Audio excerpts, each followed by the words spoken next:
नमस्कार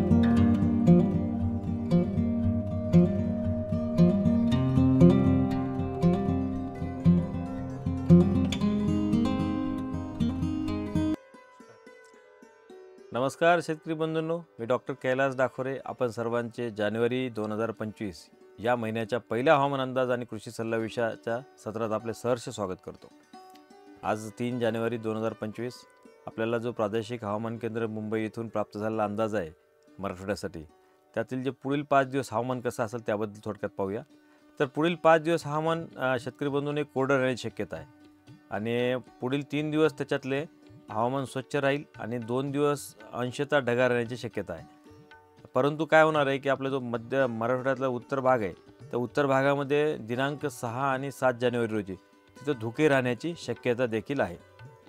त्याचबरोबर आपण या मराठवाड्याचा विचार केला 2 दिवसांमध्ये पुढील, तर कमाल तापमान जे आहे ते हळूहळू 2 ते 3 अंश सेल्सिअसने घट होण्याची शक्यता आहे आणि त्याचबरोबर किमान तापमान साधारण 2 ते 3 अंश सेल्सिअसने वाढ होण्याची देखील शक्यता आहे।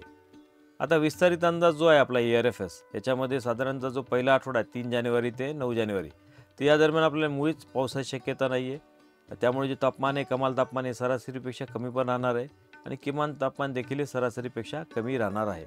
म्हणजेच काय तर आपल्याला ह्या आठवड्यात थंडी अनुभवायला मिळणार आहे।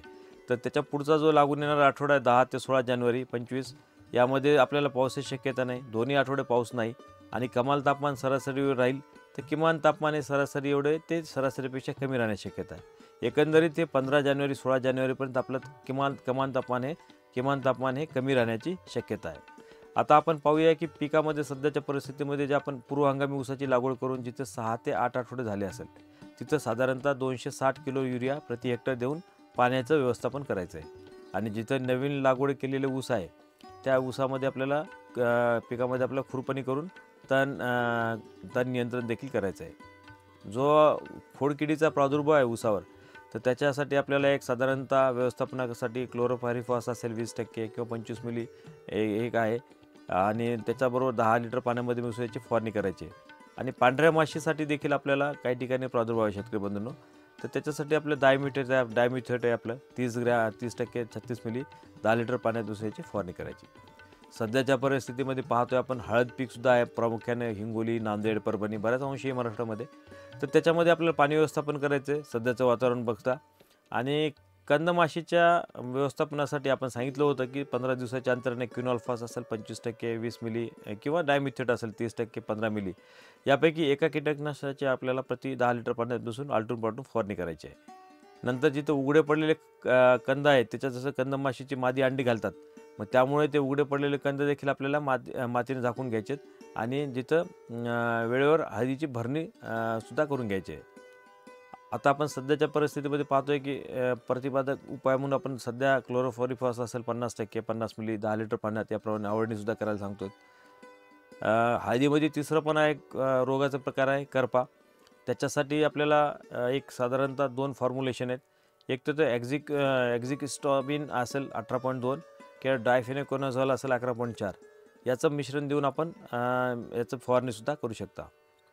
आणि जे करप्यामुळे जे पानं खराब झालेली आहेत ते पानं आपल्याला हरभऱ्यामध्ये गोळा करून नष्ट करायचे आहेत आणि आवश्यकतेनुसार पाणीसुद्धा द्यायचं तुषार पद्धतीने, कारण आताची परिस्थिती पाहता एक सेन्सिटिव्ह परिस्थिती आहे, म्हणजे फुलोऱ्या अवस्थेमध्ये आहे बऱ्याच ठिकाणी हरभरा, तर त्यामुळे आपल्याला एक दक्षता घ्यायची की पिकामध्ये पाणी साचणार नाही, जे हलकं तुषारनं सिंचन करायचं आहे। आणि ढगाळ वातावरणामुळे मागच्या काही दिवसात काय झाले घाट्याळीचा सुद्धा आपल्याला कुठं प्रादुर्भाव दिसून येत असेल तर त्याच्यासाठी आपल्याला शेतामध्ये व्यवस्थापनासाठी एक इंग्रजी करायचे टिया करायचे प्रति एकर 20 पक्षी थांबेसुद्धा लावायचे आहेत आणि घाट्याळीच्या संरक्षणासाठी प्रति एकरी 2 कामगंधे सापळेसुद्धा लावून ठेवायचे आहेत। नंतर आपण करडईमध्ये पाहतोय की सध्याच्या परिस्थितीमध्ये आपल्याला माव्याचा प्रादुर्भाव दिसून येत असेल तर याच्यासाठी आपल्याला व्यवस्थापनासाठी डायमिथेट असेल 30% 13 मिली किंवा ॲसिफेट असेल 75% 10 ग्रॅम प्रति 10 लिटर पाण्यात मिसळून याची फवारणी देखील करून घ्यायचं आहे। आणि त्याचबरोबर एक आवश्यकतेनुसार आपल्याला सिंचनाची व्यवस्थासुद्धा करायची याच्यामध्ये। फळबागेचा विचार केला मृगबाळ धरलेले जे आपली संत्री मोसंबी आहेत त्याच्यामध्ये फळवाढीसाठी आपण 052 34 15 ग्रॅम प्रति 10 लिटर पाण्यात मिसळून याची फवारणी करायची आहे।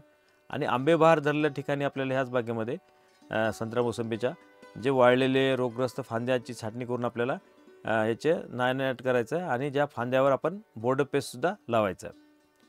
आता ह्या बागेमध्ये आपल्याला साधारणतः तणनाशक सुद्धा नियंत्रण करायचं आहे आणि आवश्यकतेनुसार सिंचनाची पण व्यवस्था करायची आहे.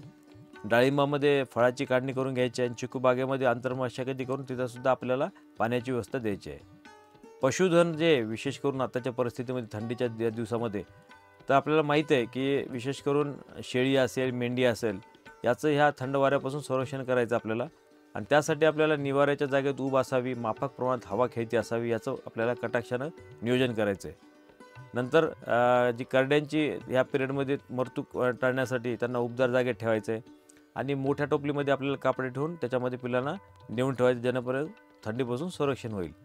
आता गोठ्यात माफक हवा असं याच्यासाठी आपल्याला शेळीची हिची व्यवस्था करायची आहे. आपण शेळीचं दूध भरपूर प्रमाणात द्यायचं आहे, त्यामुळे त्या पिल्लांच्या शरीरात ऊर्जा निर्माण होईल आणि त्यापासून त्यांची थंडीपासून संरक्षण व्हायला मदत होईल.